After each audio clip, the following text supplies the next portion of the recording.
Hola, ¿cómo están? Bienvenidos al ciclo de entrevistas Kids Advisor, donde vamos a estar dándote herramientas para la cuarentena.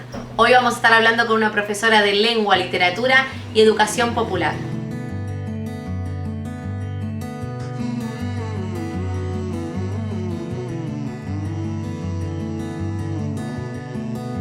Ahora en cuarentena tenemos más tiempo que nunca, tenemos el día que parece eterno y queremos encontrar actividades para realizar con los chicos. La literatura es una de las elecciones predilectas de los padres, pero siempre es bueno formarse o tener una idea en un principio de qué estamos hablando cuando hablamos de literatura infantil. ¿Qué es la literatura infantil?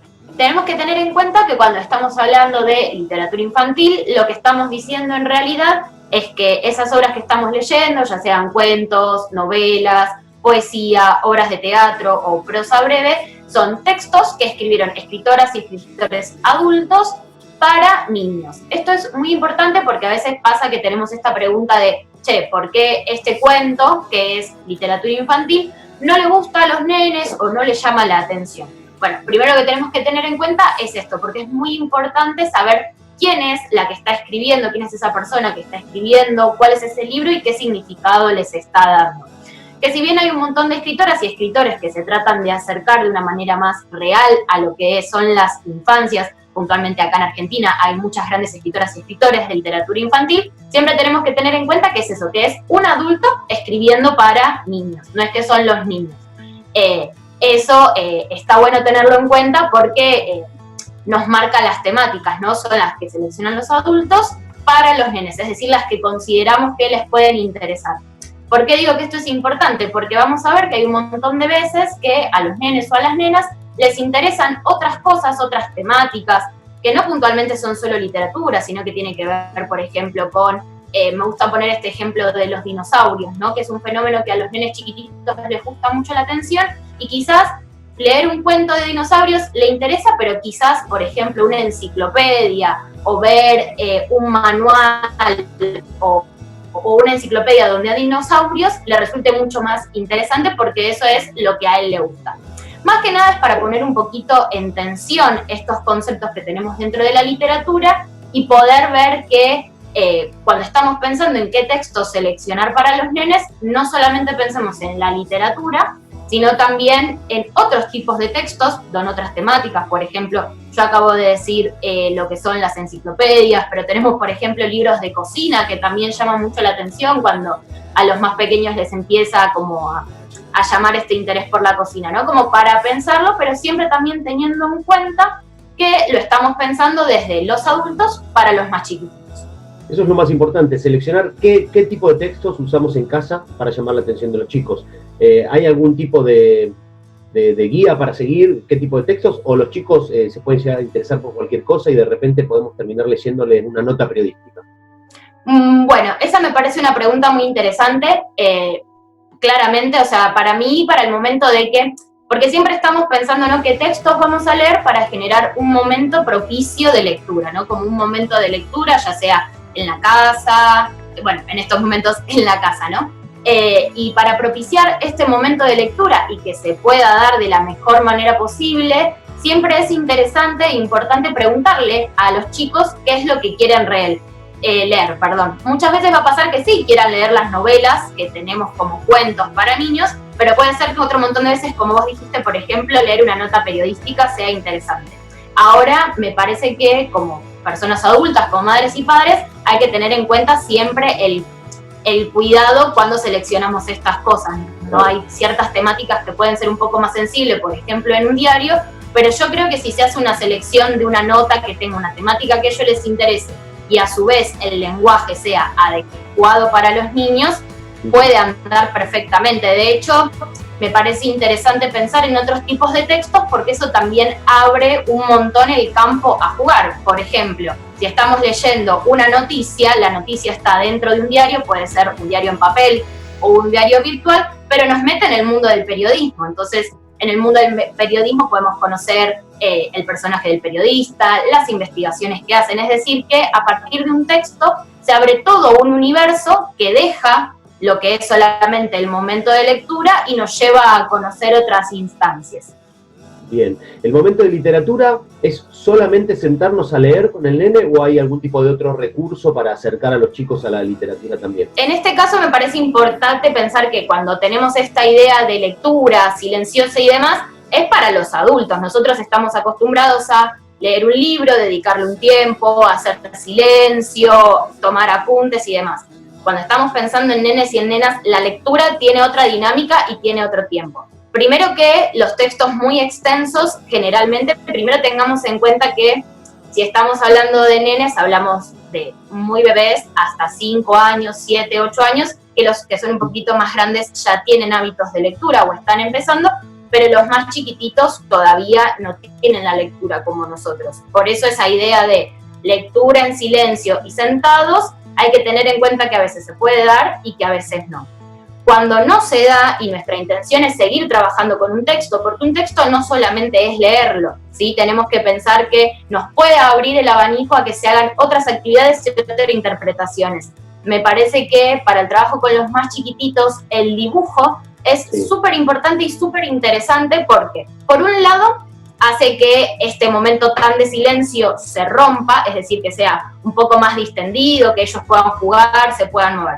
Segundo, que por un lado viene la pata de la creatividad, es decir, usamos otro lenguaje, los dibujos, los colores, y que, como dije, este nuevo lenguaje permite hacer una interpretación. Para empezar, desde con los más chiquititos, a trabajar con lo que es la comprensión lectora. Cuando decimos en la primaria, le va mal en la comprensión lectora o no comprende los textos. Bueno, está bueno con los más chiquititos para empezar a trabajar estos mecanismos, no solamente los más chiquititos, sino los chicos que también están en la primaria, que el dibujo aparece como una herramienta para ver la interpretación. Algo tan simple como leer un cuento y decirles, bueno, dibujá o retratá la escena que más te gustó, el personaje que más te gustó, ¿no? Nosotros, con las preguntas que le vamos haciendo, podemos guiar ese dibujo para ver ahí realmente qué comprensión está o no nos está dando. Tengamos en cuenta que el lenguaje escrito, la grafía, la escritura, como nosotros la pensamos, en las infancias no es ese el lenguaje para manifestar las ideas, sino que el dibujo aparece como la primera herramienta desde los más chiquititos hasta los que están en los últimos grados. Y aparte, como padres, los dibujos nos permiten, como padre te permite ver qué es lo que el nene entendió o qué es lo que interpretó, que seguramente es totalmente diferente a lo que uno interpreta en el momento que se lo está leyendo o en el momento que lo está escuchando. Con lo cual, como el cierre del momento de la literatura, ahora que lo decís, me parece que el dibujo es un recurso casi fundamental para ver, para tener un feedback de qué fue lo que pasó con eso que se leyó. Sí, pongo un ejemplo. Por ejemplo, leemos un cuento donde el personaje es un ogro de color verde, ¿no? Y cuando terminamos el cuento pedimos que haga el dibujo de este protagonista y dibujó un ogro de color azul, ¿no? Algo tan simple como eso. Bueno, esa posibilidad, sobre todo no decirle, che, lo hiciste mal, no era de ese color. No, para la lectura me parece súper importante tener en cuenta eso, borrarnos el no o el decir eso está mal, porque como vos dijiste hace un ratito, la literatura es interpretaciones y nosotros tenemos que pensar en el dibujo que nos van a presentar los más chiquititos como una herramienta para que nosotros podamos conocer, bueno, ¿por qué? Si dijimos verde, lo pintó de color azul. Es porque en ese momento no estaba prestando atención, se confunde de los colores, para él verde es en realidad del color azul, es decir, que el dibujo no solamente nos permite ver la comprensión lectora y qué tanto entendió, sino también ver cómo se fue dando el momento de la lectura, si estaba atento o no.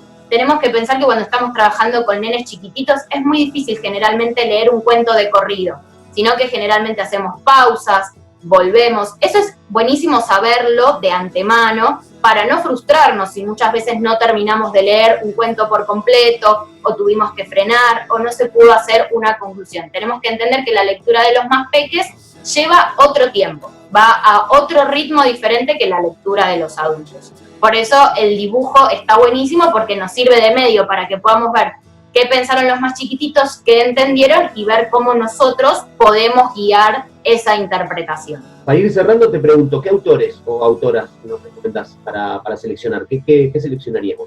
Bueno, en esta primera, el recorte de autoras que pensé y de autores son escritores que trabajan con texto breve, que me parece que eso es súper importante, pensar como un primer acercamiento, sobre todo a los nenes más chiquititos, que capaz no fueron a la primaria o todavía no se enfrentaron con textos grandes, trabajar con lo que es la prosa breve. Puede ser poesía, ¿sí? Que es el formato más breve que conocemos, o canciones, o mini cuentos. Te voy a mostrar algunos de los títulos que yo tengo acá, por ejemplo este de Liliana Bodoc. Este lo recomiendo para nenes un poquito más grandes, quizás de 7, 8, 9, 10 años.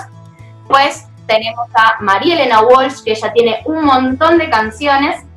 Este es uno de los libros que compila algunas de esas obras, y sobre todo me parece interesante porque propone personajes divertidos y que, como ya les había dicho, el dibujo me parece súper importante, propician a que se puedan hacer dibujos muy divertidos, extraños, ¿no? Como que la interpretación se va abriendo.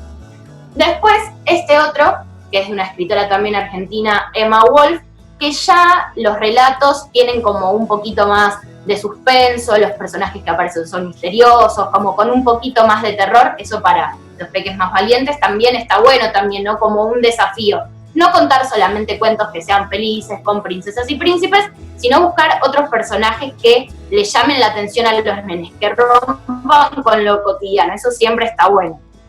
Bueno, también tenemos otra escritora muy conocida, argentina, Elsa Bornemann. En este caso, Socorro 10, son relatos breves también de terror. Este lo recomiendo para nenes de 8, 9, 10 años. Ojo, igualmente capaz que se pueden leer, ¿no? Siempre está bueno que el adulto, como va a ser el mediador entre el texto y el más chiquitito, cuente la historia, y si nosotros como papis y mami sabemos que les asusta a veces a los nenes, podemos hacer esas omisiones, esos cambios. Eso está bueno también pensarlo. Nosotros podemos adaptar los cuentos a lo que le gustan a los más chiquititos. Y el último, que también es poesía breve y con algunos relatos, Luis María Pesetti, otro también escritor argentino, que trabaja con poesía breve. ¿Por qué digo que también está bueno la poesía, que es un texto breve? Por esto mismo, ¿no? Porque no es tan extenso, es fácil seguirle el hilo. Muchas veces la rima, la métrica, los recursos de la poesía, ¿no? Al igual que en la canción, ayuden a que sean pegadizos y demás, y que podamos jugar. Me parece interesante, más allá de estos autores que les estoy recomendando y de sus obras, que tengamos en cuenta en eso, que si tenemos un texto, lo podemos adaptar, lo podemos moldear, podemos sacar personajes o contar los hechos de otra manera. Tenemos que pensar que el texto, sobre todo para trabajar con los más chiquititos, es una base. Después, en el momento de la lectura, ese texto puede estar o no en papel, lo podemos leer a través del celu o no, o puede ser la narración oral. Tengamos en cuenta que a los niños chiquititos la narración oral es una herramienta que tienen para comunicar un montón. Es increíble cómo un montón de veces empiezan a inventar historias y ellos la van contando y no tienen un sustento en lo material, en el papel, porque ellos se manejan con, sobre todo, lo oral. Entonces está bueno también para ir pensando, ¿no? Como, bueno, esto de no hace falta muchas veces tener el libro para hablar de literatura, para crear literatura y para crear historias. Como la mayoría de las autoras que nombré son escritoras de hace bastante tiempo, no son escritoras contemporáneas, pero que tienen algo que eso las hace clásicas, que hay como una esencia que tiene que ver con cómo leen la infancia más allá del tiempo, que sigue haciendo que tanto a nenes como grandes les llame la atención, genera una cierta sensibilidad y una empatía con las historias que cuentan, que sobre todo para mí eso está buenísimo, más que nada, ¿no? Como poder generar ese afecto, ese cariño con los personajes que están en las historias, y que de tan chiquitito es súper importante. Genial, clarísimo. Bueno, Micaela, desde ya te recontra agradecemos por esta entrevista, te comprometo a una próxima, no sé si a corto o a largo plazo, tus tiempos, los tiempos lo dirán, ojalá que se dé. Le aclaramos a toda la gente que los libros que recomendamos van a estar en la descripción del video en formato PDF, para el que no tenga posibilidad de tenerlo en casa, lo pueda leer, lo pueda disfrutar y lo pueda trabajar con sus niños. Y bueno, simplemente gracias de nuevo. Gracias a vos, estuvo re bueno, y sí, porque ahora si bien estuvimos trabajando con literatura para nenes, tenemos literatura para los que están en los últimos grados de primaria, para los adolescentes y mismo para los adultos, así que para las mamis y papis. Trato hecho, nos volveremos a ver muy pronto. Muchas gracias a todos por haber disfrutado de la entrevista. Nos vemos en la próxima entrevista de Kids Advisor. Chau. La profesora Micaela Pizarro nos dejó tips importantes. Podemos integrar a los chicos no solo con libros, sino también con enciclopedias, libros de cocina y diarios. Para los más peques es importante preguntarles qué temas son de su interés y así buscar textos adecuados a esa temática. Utilizar el dibujo como recurso para enriquecer la literatura. Y por último, la profe nos recomendó autores importantes para esta literatura, como María Elena Walsh, Liliana Bodoc, Emma Wolf, Luis María Pesetti y Elsa Bonerman. Esperamos que te haya gustado mucho esta entrevista y que ahora la literatura esté en tu casa con tus hijos. Seguinos en nuestras redes sociales. Nosotros somos Kids Advisor. Nos vemos la próxima. Chau.